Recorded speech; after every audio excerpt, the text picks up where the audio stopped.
लोगों की मैं आंख में इलेक्शन देखता हूँ वर्कर की, उससे मेरे को समझ आया था कि चीज़ें किस तरह जाएंगी। था एक तो 5 साल का गांधी परिवार के बिना अमेठी, तो उनको ये था कि चेंज करना है।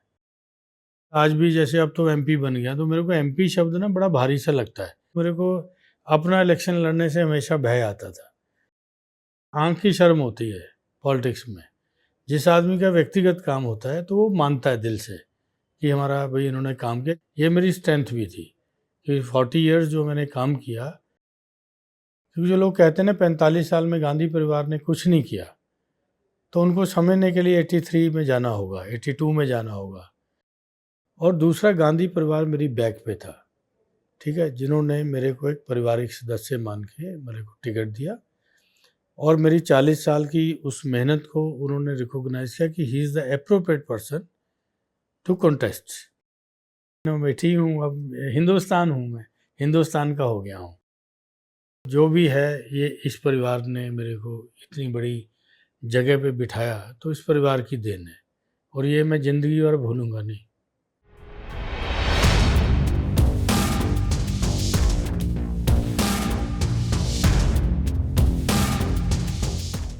Hello and welcome to our weekly talk show, The Interview, and our special segment, Coffee on Sunday.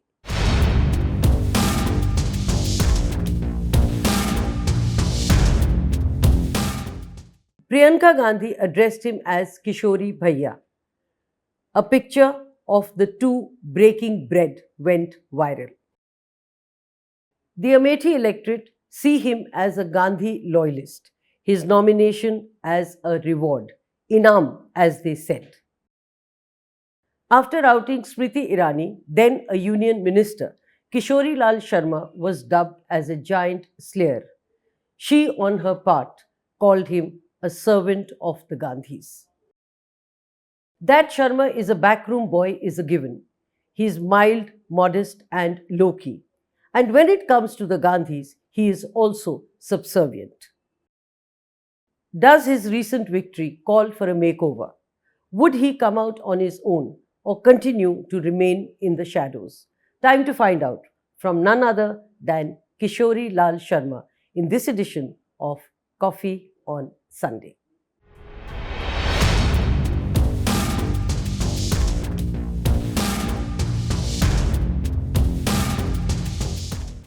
Welcome to the show, Mr. Kishori Lal Sharma, and thank you for being here with us. Thank you, thank you. Your first election, your first victory.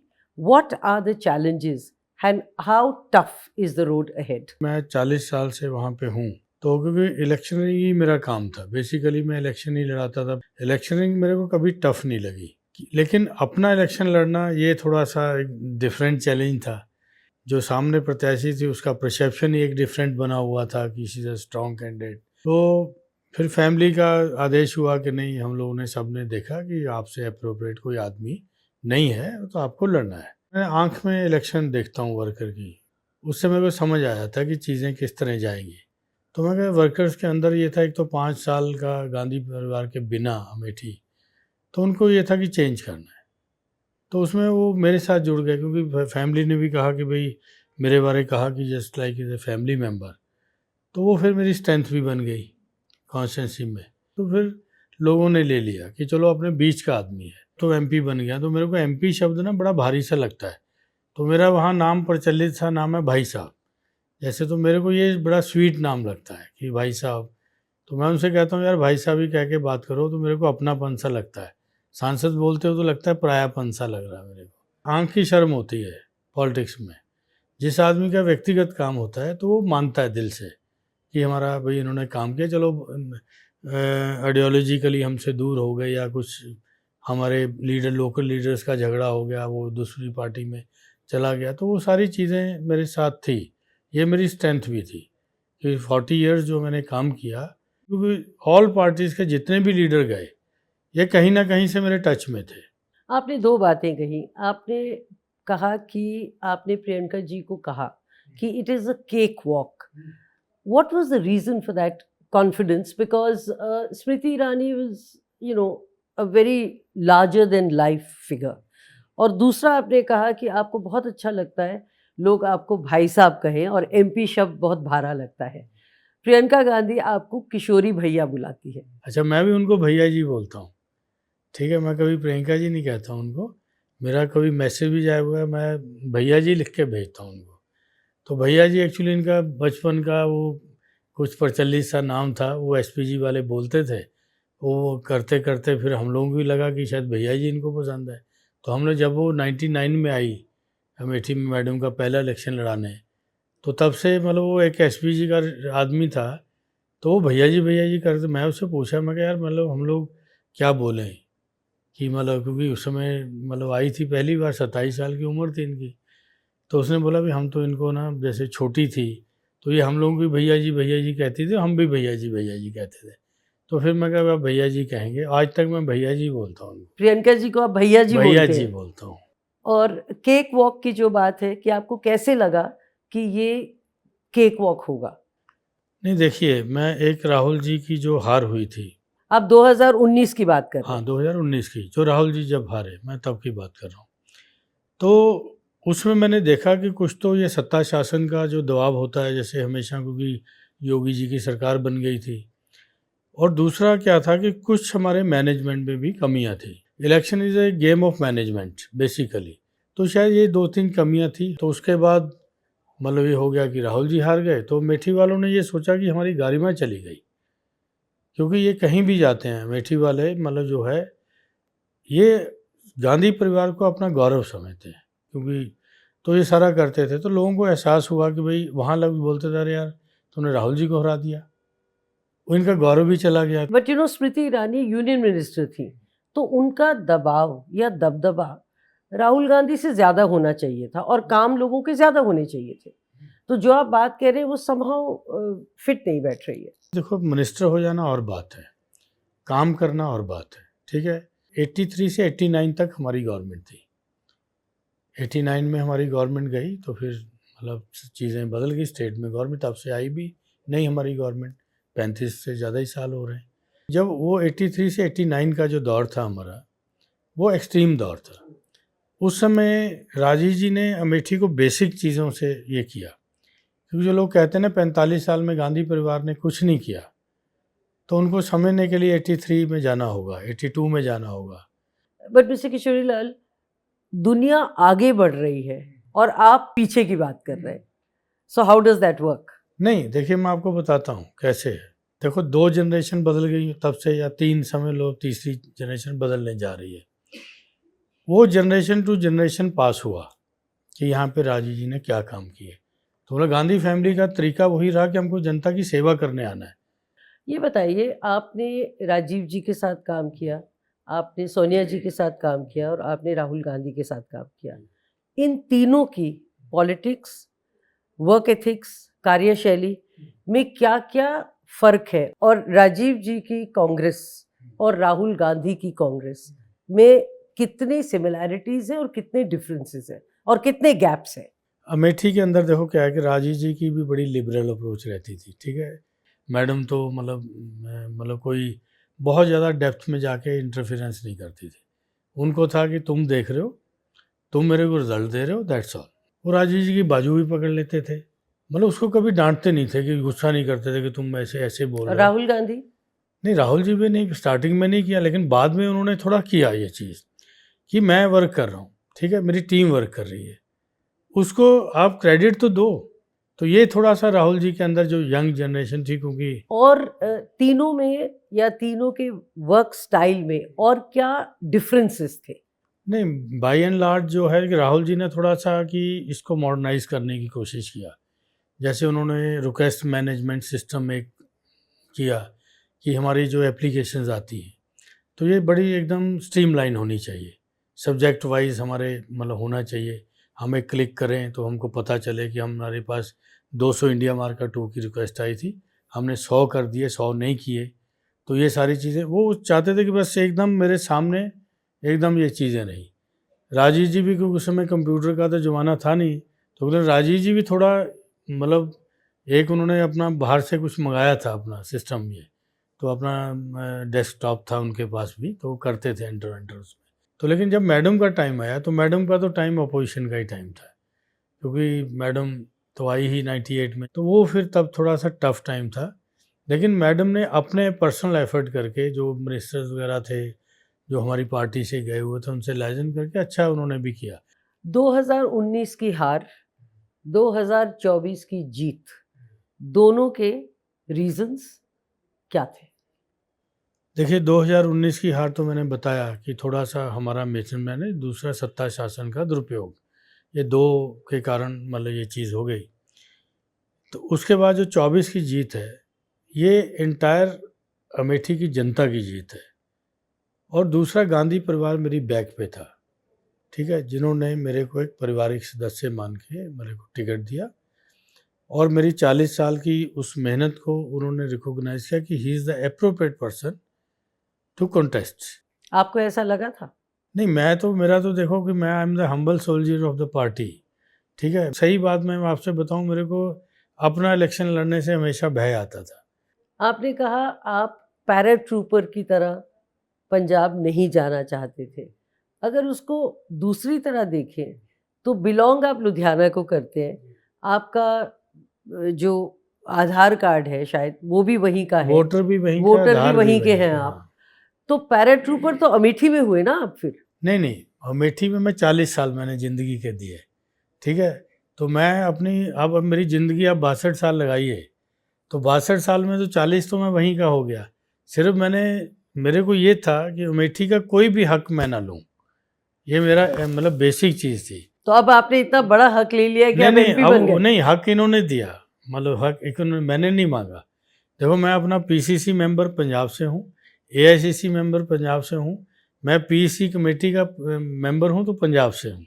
मैंने UP की politics में कोई भी post नहीं लिया आज तक, ठीक है। और मेरे को था कि मैं यहाँ पे बस सेवा के लिए आया हूँ, सेवा करूँगा।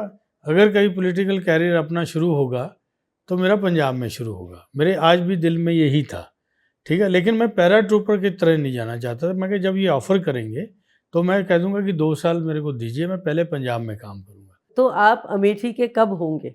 अब मैं हो गया हूँ, मोर देन अमेठी हूँ, अब हिंदुस्तान हूँ, मैं हिंदुस्तान का हो गया हूँ।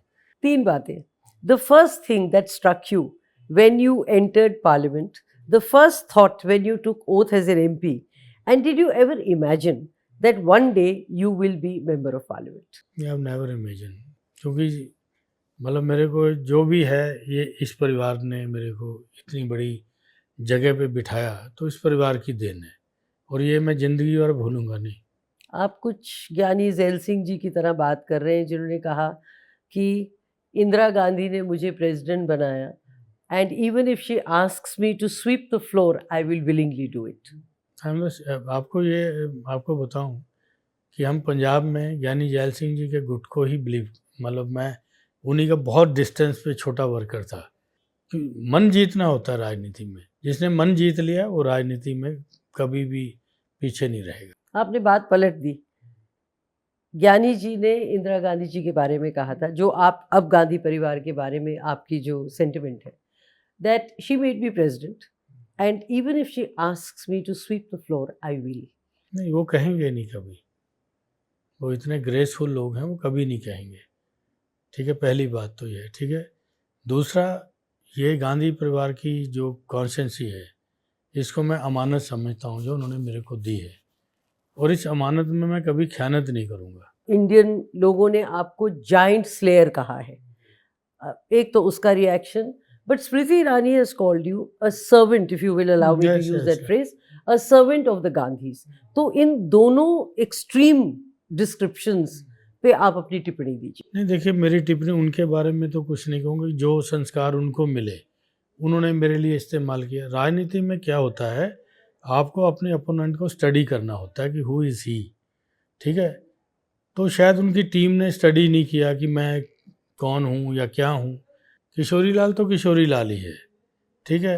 मैं कांग्रेस का वॉलंटियर हूँ, कांग्रेस का मैं सर्वेंट नहीं हूँ, और ना गांधी परिवार का मैं सर्वेंट हूँ। हम लोग विरोधी पार्टी का भी जो कैंडिडेट होता है, मैं इलेक्शन में उसके यहाँ भी चाय पी के आ जाता हूँ। स्मृति जी के यहाँ चाय पीने गए नहीं, थे आप? उन्होंने मतलब मौका ही नहीं दिया, शुरुआत ही उन्होंने दूसरे ढंग से कर दिया। तो उनको चाय पे बुला लीजिए। नहीं, आना चाहें तो मैं तो उनको ऑफर करता हूँ। खरगे जी ने कहा कि उनको आपको चाय पे बुलाना चाहिए। भाई हम लोग कोई वो दुश्मन थोड़ी हैं, इलेक्शन लड़े हैं। Can you recall the exact words that were used when you were nominated? क्या कहा गया था आपसे, क्योंकि आप तो बिल्कुल एक्सपेक्ट नहीं कर रहे थे और प्रियंका जी ने शायद आपको कहा। मैं कहा देखिए प्रियंका जी, मैं कहा आप लड़ेंगी, मार्जिन की लड़ाई होगी, जीत हार की नहीं होगी। तो उन्होंने कहा कि देखो किशोरी, मेरे को नहीं लड़ना है, ठीक है, तो आप इस पर कंपेल मत करो, लेकिन अब ये डिसीजन हुआ है क्योंकि राहुल जी को यूपी रहना है, तो यूपी में वो रायबरेली से लड़ेंगे और आपको अमेठी से लड़ना है। तो आप रिलक्टेंट क्यों थे? आपको कॉन्फिडेंस नहीं था या क्या बात नहीं, थी? मेरे को ये था कि इनकी सीट है, इनको लड़ना चाहिए। तो एक बात अच्छी जो मेरे को लगी, जो मेरे लिए लाइफ टाइम का, इससे ऊपर ना मेरे को एमपी है ना कोई है, तो उन्होंने कहा कि शौर्य जी, आपने परिवार के इतने लोगों को इलेक्शन लड़ाया, एक परिवार को भी तो लड़ाने दो आपको। तो ये मेरा ख्याल सारे सबसे ऊपर बात थी। कई लोगों को उस समय लगा that fielding you against Smriti Irani was actually making you a scapegoat. आपको बलि का बकरा, if I may use the term, बनाया जा रहा था। ये दिल्ली वालों का परसेप्शन था, अमेठी वालों का नहीं। दिल्ली वाले लोग तो बाद में भी कहते रहे कि 10-15 हज़ार की आइदर वे, या वो या मैं, ठीक है, लेकिन मेरे को लग रहा था कि मेरा 1 लाख प्लस ही जाएगा, चाहे वो 1.5 ही हो जाए।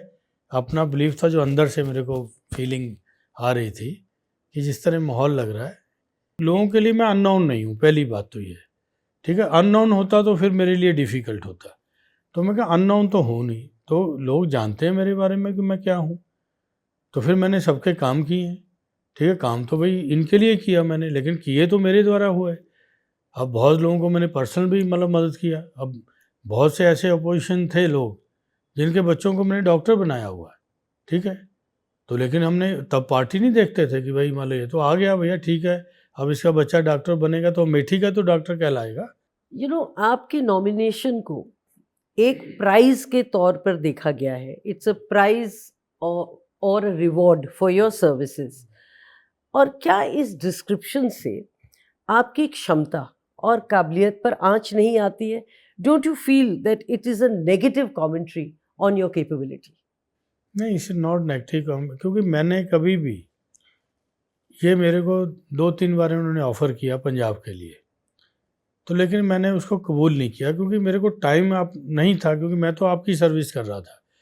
तो मेरे को टाइम टू टाइम इन्होंने मतलब मेरे को सेक्रेटरी भी बनाया, ठीक है, मेरे को ऑब्जर्वर्स बना के भी बहुत सी स्टेट्स में इन्होंने भेजा उस समय। तो टाइम टू टाइम ये मेरे को जॉब प्रोफाइल मेरी बदलते रहे, लेकिन क्योंकि वो मैंने इतना लो प्रोफाइल में किया, तो मैंने कभी अपने बायोडाटा भी तो मैंने बनाया ही नहीं आज तक, पहली बात तो ये है।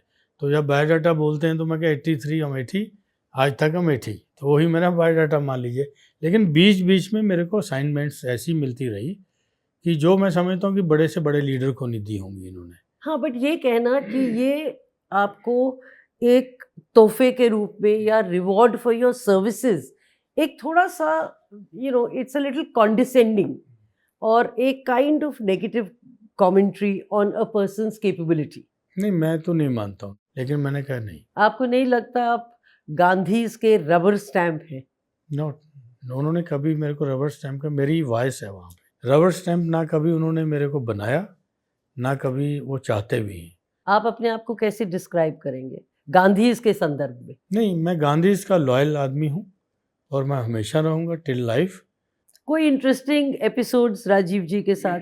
91 के अंदर देखो डेस्टिनी क्या होती है, तो वो अपने इलेक्शन में 91 में आए नहीं। देखिए क्या होता है कि उस समय जब नॉमिनेशन करने सुल्तानपुर गए, तो उन्होंने कहा कि देखो भी आप लोगों को संभालना है इलेक्शन, तो उन्होंने कहा यहाँ, तो बोले कि यहाँ सोनिया देखेंगी, यही वर्ड थे राजीव जी के, सोनिया देखेंगी, और पूरे इलेक्शन में वो आए नहीं, तो उसके बाद हमारे बीच में भी नहीं रहे। फिर सोनिया, ये देखो क्या वर्ड था उनका कि अब सोनिया देखेंगी, ठीक है, ये मतलब हम लोगों ने ये वर्ड हमको आज तक भी मतलब याद है। 2 आखिरी प्रश्न।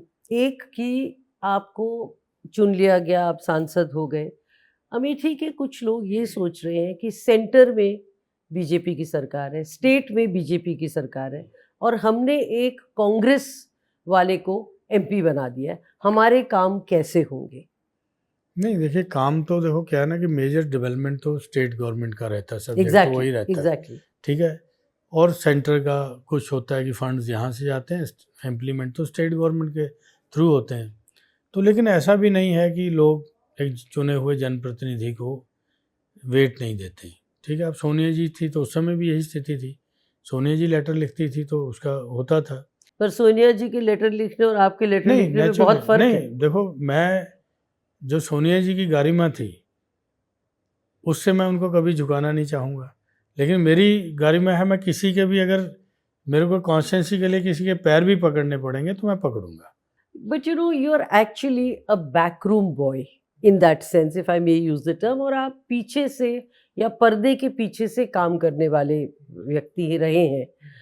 But as an MP, you need to come out in the forefront and perhaps be aggressive, जो आपकी शख्सियत में है ही नहीं. तो ये कॉन्ट्रडिक्शन को आप कैसे बैलेंस करेंगे? तो वो एजिटेशन किए हम लोगों ने, तो उसको मैं लीड मैं ही करता था, ठीक है ना, तो वो शायद आपने वो मेरा रूप नहीं देखा कभी।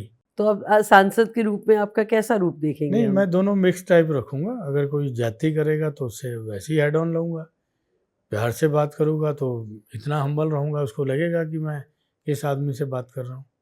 मैंने हेड ऑन भी लिए हैं लोगों से, ऐसा नहीं है कि नहीं किया है। तो ये नहीं है कि मतलब है, क्योंकि टाइम टू टाइम जो मेरा रोल था वो मैंने किया। तो आप बैकरूम बॉय नहीं है, ये डिस्क्रिप्शन नहीं, गलत है। मतलब नहीं, बैकरूम बॉय मतलब होता कि लीडर तो मेरे वही हैं। जब वो आ जाते थे फिर मैं पीछे चला जाता था कि अब ये लीडर ही आ गया तो फिर मेरा क्या काम यहाँ पे। But now will you come out on your own? नहीं, देखो मैं अभी भी, राहुल जी तो मेरे लीडर हैं ही है ना। और एक तस्वीर है आपकी जब राहुल जी स्पीच दे रहे हैं और आप कैंडिडेट होने के बाद हाथ जोड़ के उनके पीछे खड़े हुए हैं। हाँ, मोदी जी के टाइम पे भी आप देखेंगे ऑपोजिशन में भी जो कैंडिडेट रहता है उसके सामने उसके वोटर रहते हैं, तो उसको वोटर के सामने अपना हाथ ही जोड़ के रहना होता है। वोटर को हाय हाय करने से मतलब वो नहीं होता है। वोटर के सामने तो हम्बल ही रहना कि लीडर खड़ा है भैया, तो लीडर मेरी बात कर रहा है तो मेरे को तो उनके यहाँ हाथ जोड़ना है। ये कोई भी कैंडिडेट करता है, not me, not all parties. Mr. Kishorilal Sharma, thank you very much. Thank you for your time and thank you for taking me down memory lane. चलिए, थैंक यू, आपका भी बहुत धन्यवाद कि एक लॉन्ग टाइम का जो आपका एसोसिएशन अमेठी से था थोड़ा ताज़ा भी हुआ, और दूसरा आप आइए, be my guest and look the Amethi, how the develop. Absolutely, definitely. ठीक है, Thank you. Thank you Okay. again and all the best. चलिए, थैंक यू।